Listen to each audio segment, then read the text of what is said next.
Alright guys, it's Chatterbox Reviews, coming at you guys with Ozark, Season 1, Episode 2, review.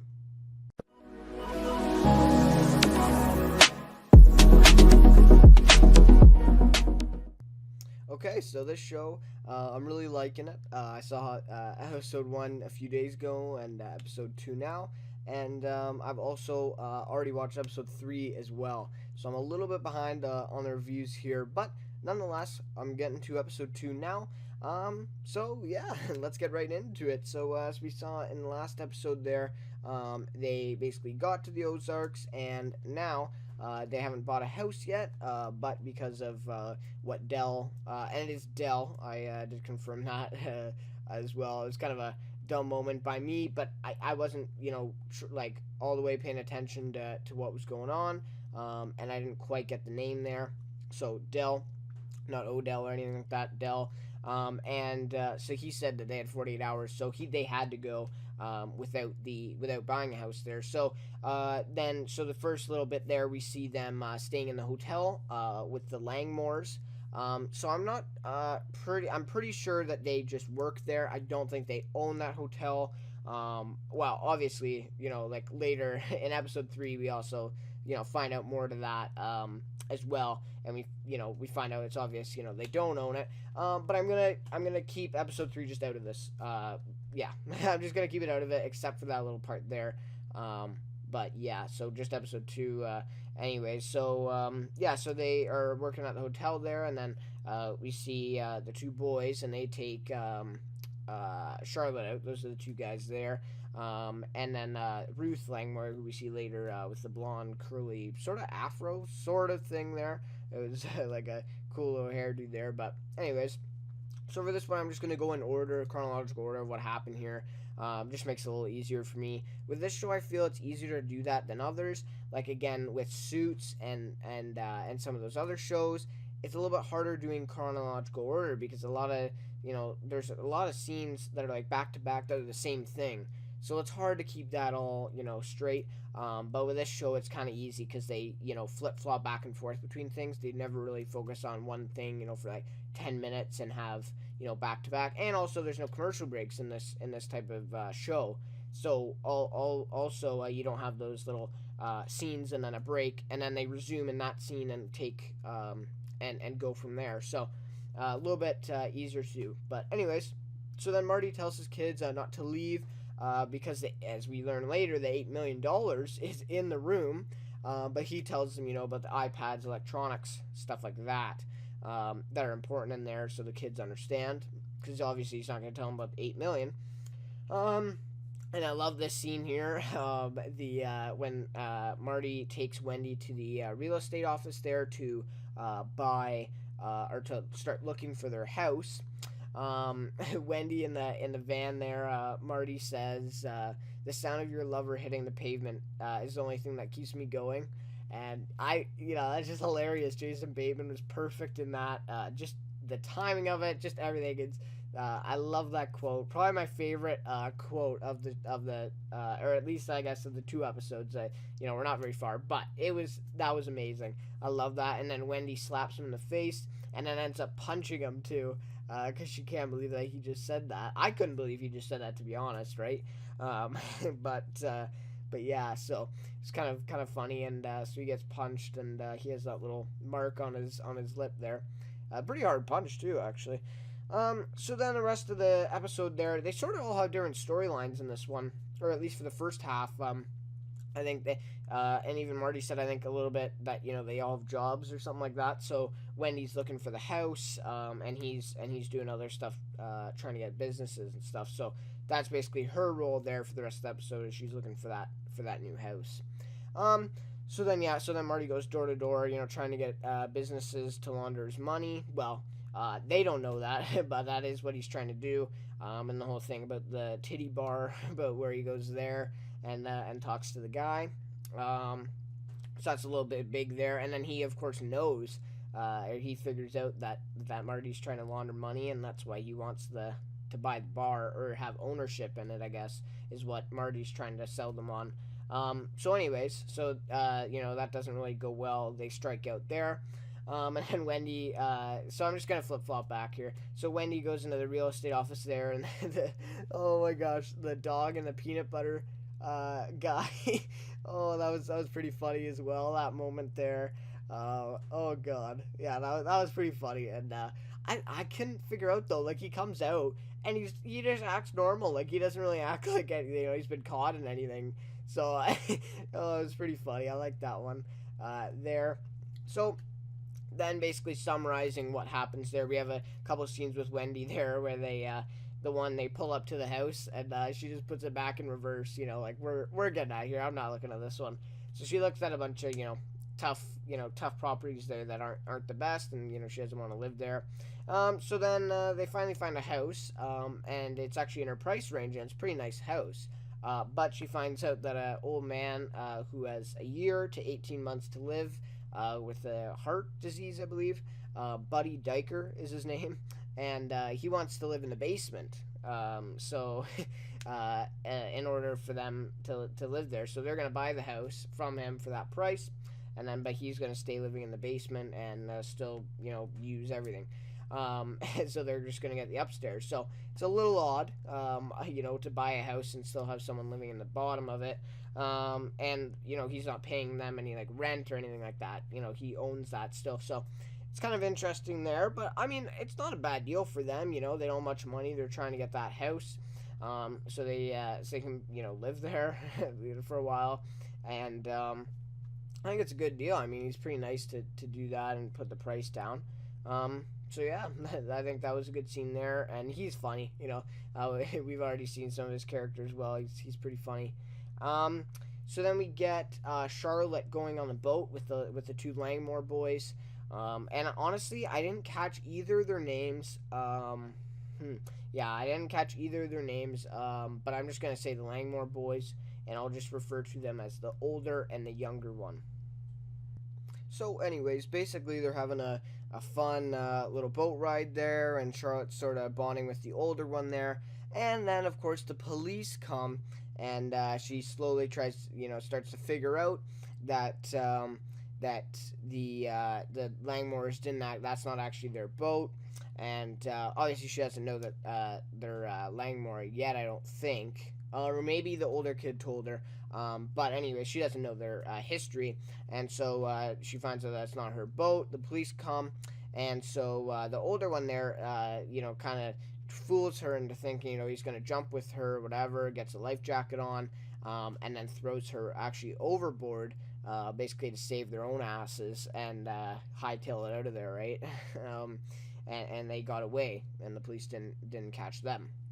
So yeah, so that was an interesting scene there. She got kind of betrayed, and this was like the funniest thing ever. It made for a great scene here with Jason Bateman and the wife. I forget her name off the top of my head. Laura something, Linwood or Linny, something like that. Yeah, I'm not sure. But anyways, those two actors are great together, and the characters are hilarious. But yeah, it was really entertaining, with the sheriff basically. And so then, Marty being so blunt, comes out and says all this stuff to him, that no one else would, like people are just gonna, obey him, right? And of course he comes out and says stuff, and then they come out, and of course the sheriff warns him about Ruth Langmore, so that is a really key part as well, in that, he kind of learns about her and what she's about, and then the hotel thing happens. So anyways, and then so the Wendy there says, like, we pay taxes and they don't. and he's voted in sheriff there, so of course they get to vote, but the Langmores don't.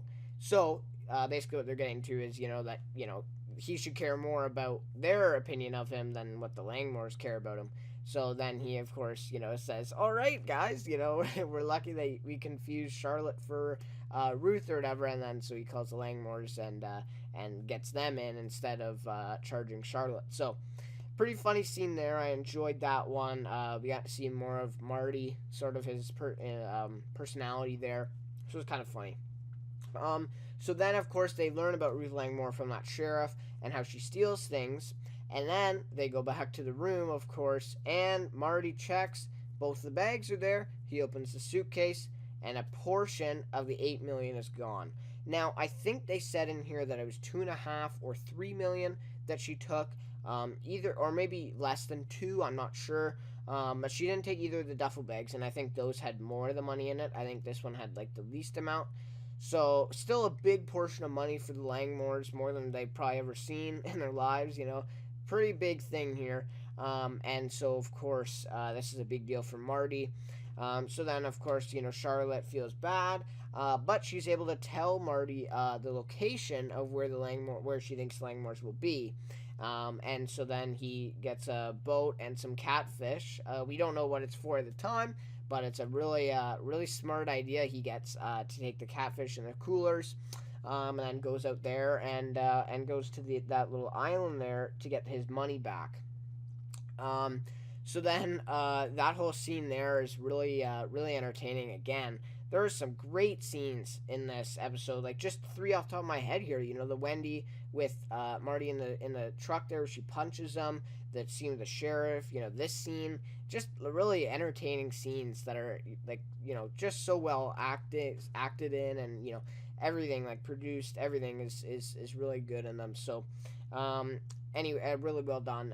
So then, of course, it's a sort of clever scene with Marty, saying, I work for a drug lord, and he just came out and said it. So now the Langmores know what he's about, which isn't the best idea in my opinion, because I think, yes, they are criminals. They wouldn't talk to the police, but I think if they had to save their own asses, they would definitely do it. They would definitely tell on Marty. So, so I don't think that was the best idea. I think he may could have went at a different route, but that's Marty's character that we're learning here. That he's really straightforward, comes out, says whatever he wants, basically, and does that. So, really clever scene there. And then also I have here that we haven't seen the last of Ruth, so I know at this point Ruth is going to be a good character. She's obviously a lot smarter than the rest of the Langmores, and she knows what she's doing. She took this money. Sorry, she knows what role to play here, and she almost had them convinced to kill Marty. So it was a pretty tense scene as well for that. But then they end up, I think, taking 20,000, I think, of the money. Marty lets them take, but even then he's still reluctant, because he thinks Del can still track that, which is probably true. Anyway, so they take 20,000. Marty goes back with his money, and this is here as well, where then he hides the money under the coolers, and then and then he drags them back when it's nighttime.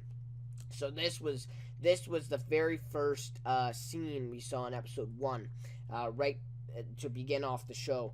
So you had the money under the catfish there, which was smart, just in case someone saw him or something like that.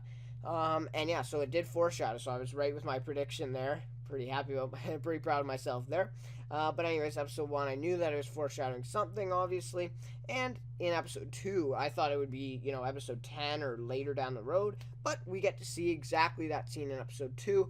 And here it's him just dragging the coolers with that money under the ice and the catfish there. So that was pretty cool to see that scene already back in the show. So, cool little connection there. So then this whole part of the episode, which was kind of interesting, didn't make much sense to me. I mean, I thought of this, way before he thought of it, which is kind of, a little weird, like, I don't know how he wouldn't have thought of this earlier, but the whole insurance thing. Anyways, he gets the idea of committing suicide, basically, for the family. Basically, and Ruth actually gives him the idea in that other scene and says, you'd be worth more dead than alive or something like that. Probably not those exact words, but something along those lines. And so he sort of gets this idea, and he wants to make it look like a hiking accident, accident, and that he fell off the cliff or something like that. And then we also see earlier how he threw the sandwich off the cliff. That was a really peculiar scene, by the way. I didn't really understand that. I still don't understand that. I think it was for the connection to this suicide thing, but I'm not totally positive.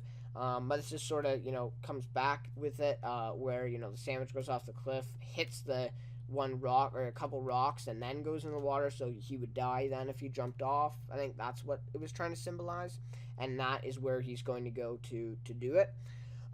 So pretty interesting there, but I don't know how he doesn't like think of this in his head before the whole plan comes out. And then we have that scene with him and his wife there outside the pool house. You know, she's saying don't do this or whatever. You know, and you would expect her to do that, to say that. Obviously a really tough decision for Marty, but definitely a heroic one. You know, he's trying to save his family, and he knows, you know, that he's not going to be able to launder the money here in the Ozarks. So then, on his way there in the van, which is a funny scene there. It wasn't funny, but it was sort of, you know, like just his facial expressions, like, you know, like stuff like that, like just kind of weird stuff. It's kind of just funny, just Jason Bateman being himself, being, you know, a great actor. And he calls Bob. So we got his name, or maybe we got his name in episode 1. I'm not sure, but I got his name now. I'm sure I'm gonna use it now. Bob is his name. So that is the guy. So I think that is his private investigator. I was talking to some people about that, and they said private investigator, or maybe just his lawyer. I'm not sure, but just that guy. So Bob. And he was walking in the park in the last episode, that guy. And so then basically he, you know, Marty asks him, you know, what are the chances that they won't get the claim, so that Wendy and the kids will get the life insurance payment. And with suicides, obviously, you know, the insurance companies are going to try not to pay for that. And then of course the Bob guy basically tells him it's not gonna work. You know, they probably wouldn't grant the claim. Especially, you know, if it's like something like a hiking accident. He even, you know, says something like that to Marty. So he obviously is on to Marty about it, and he knows, you know, what he's trying to do here. And so he basically talks him out of it, and Marty, you know, says, or not says, but says to himself, sort of, you know, okay, you know, I'm not going to get the insurance money for this. It's not worth it.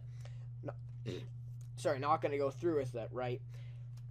So that was kind of an interesting thing there, but I don't know. It was there was a point to it to show us, you know, what lengths he was gonna go for his family, but not, you know, that storyline wasn't totally necessary, as he just goes back on it right away.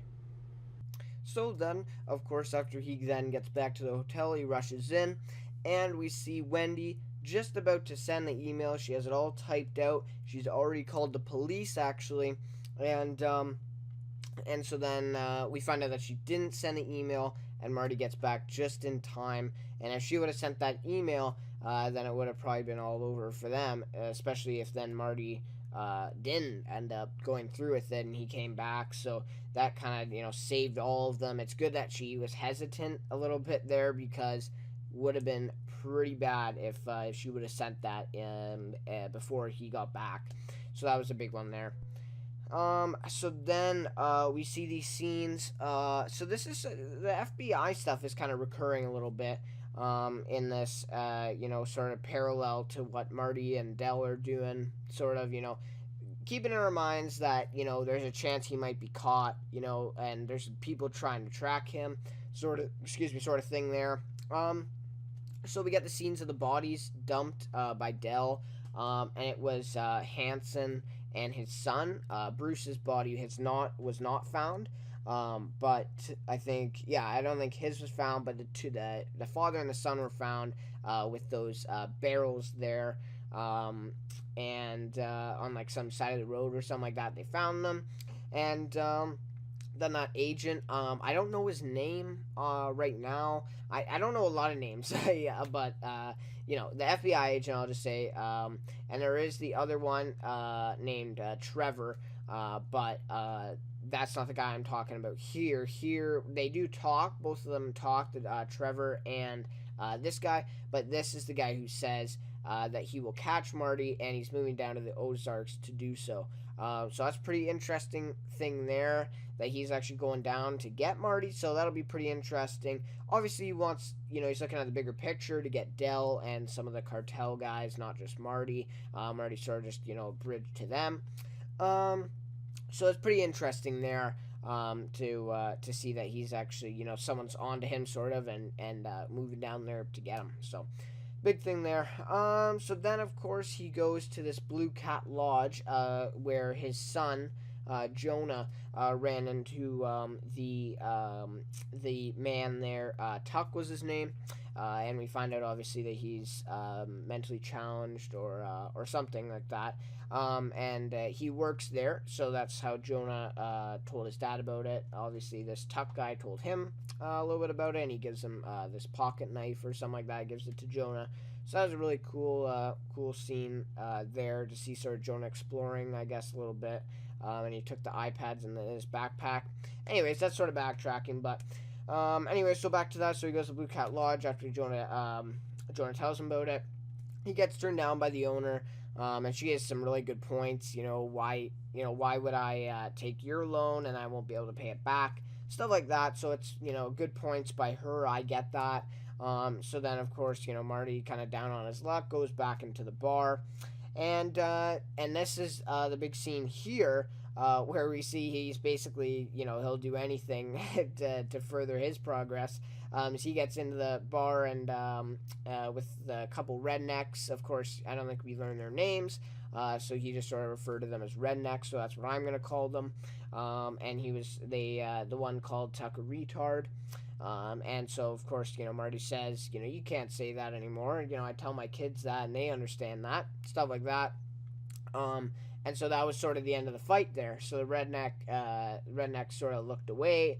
They were, going to stick to their own business. Everything was okay. Not okay, but, Marty wasn't about to get, beat up by these two guys who were obviously quite a lot bigger than him, and, obviously pissed off a little bit. So then that happens, and then he sees the owner, the woman there, walking by the bar there, and that she was about to come in. So then of course, smart Marty here, kind of sly, he keeps the fight going so that she can see and sort of get sympathy from her, because obviously she likes Tuck, and she she knows that guys call him names and stuff like that, and make fun of him, I guess, a little bit. And so obviously, it's a big deal for her, for someone to stand up to him. And so, sort of the end of the episode here, Marty gets knocked out, by the one big guy. He comes over, just punches him real good, one hit, and Marty just hit the floor. He was done. But he was willing to risk that, for getting the owner to like him. And, of course, get some sympathy from her, and let her know that he's serious about the place, and that he really, really wants it, because he knows if he doesn't get this place, there's not many other places to look, and he's got to launder the $8 million in just a little while. I forget the exact timeline, but it's not long that Dell gives him there. So pretty interesting there, but kind of cool to see what lengths Marty will go to. So he gets knocked out there by the big redneck guy there. It's pretty funny scene there. So then at the very, very end of the episode, the very last scene, Wendy and the kids are moving into the house. They say hi to the buddy guy, and then the big scene happens where the show kind of shifts a little bit. And this is, sort of where it breaks away from Breaking Bad. And in Breaking Bad, though they went the whole series without telling the kids and even the wife for a while. But now in this show, which, has a lot of comparisons with Breaking Bad, they just tell them, episode 2, everyone knows. So kind of an interesting thing there. I think it'll make it easier for, going ahead with things. But yeah, Wendy tells the kids Marty's a money launderer, and she basically tells them, in 2 seconds too. It's all out of her mouth. The kids are like, what? Like, what is happening? So that was a huge moment in the show, I think. Like, even if this has seasons, of it, and it keeps going, I think this is a huge moment just in the series alone, not just in this season even. But it's a big moment, when the kids find out, and that they know their dad is a money launderer for this big drug cartel. So, pretty big there. And, of course, that's sort of the cliffhanger. All Netflix shows do this, they, at the end of each episode, they have that big cliffhanger that makes you want to watch the next one. And what doesn't help is they publish the whole season at once, so you can just keep clicking next, and watch the next one, and then before you know it, you're done this year, you're done the season, and then you have to wait another year and a half to see the next one. So I speak from experience, believe me. But anyways, I did just want to mention that quick, but that was a good cliffhanger for this one. I will say this, I did enjoy this episode way more than episode 1. I thought episode 1 was good, introduced characters well, sort of got the storyline across, but I really liked this one. This one was getting into it, we had, like I said before, at least 3 or 4 great scenes in this that are just, were really entertaining, really good. And the thing with this show is it's an hour, right? Not just a typical 42 or 43 minutes a week show that you get on network television. So it's sort of a little bit different for me at least, but I like it, that whole hour. But I sometimes find myself forgetting things that already happened in this, and keeping it straight from happened in episode 2 or did it happen in episode 1, stuff like that. So it is a pretty long episode, and it's a lot to keep track of, but I enjoy it. I also wanted to mention the music at this point, and the soundtrack, just so good. I've already, a couple songs from this episode, I've already started listening to just on a regular basis now, because they're such good songs. And the song with when Jonah was exploring there, and he met Tuck, stuff like that, it's just, those songs are just so good, fit the scene perfectly, set up the show, and I really like that. So really great soundtrack for the show as well, and I can't say that for many shows, so kudos. So anyways, I'll get into my rating for this one. As I said before, I like this one a lot better. That's why this one got a 4.9 out of 5. Now, the only thing that was, that didn't make it a 5, and this is pretty much a 5 for me, but was the whole thing about the suicide thing, about how he didn't think about the insurance. We spent about 10 minutes of this episode of him thinking about the suicide and going through there, or maybe more 5 minutes, maybe closer to that, but still not one minute of this whole thing. Probably took place over 2 to 3 hours maybe of him deciding and going. He didn't think of this whole insurance thing. Kind of puts me off a little bit, and that was the one thing that ticked off, but everything else was well done about this episode. Absolutely loved it, and I'm definitely excited for episode 3. So my favorite character for this one, again, hands down, is Marty. Jason Bateman just plays him so well, and I said this last episode too, that I was really impressed, and he just blew me away this week again, is what I'm trying to say. And I don't really have much more to say, but yeah, he's my favorite character for this one. Like I said, I'm going to try to mix it up a little bit for future episodes, just so I'm not talking about the same guy over and over again, even though Marty is probably going to be my favorite character in almost all the episodes here. So yeah, I think that just about wraps it up. Like I said, really excited for episode 3, and our review will be coming very soon, because like I said before, I've already actually seen it as I'm making this review, and I won't be doing that in the future, just so I'm on track, but that will be coming very soon after this one. So anyways, guys, that does it for me for episode 2. I will see you guys in Ozark, season 1, episode 3, next time. I'm sitting down in my heart.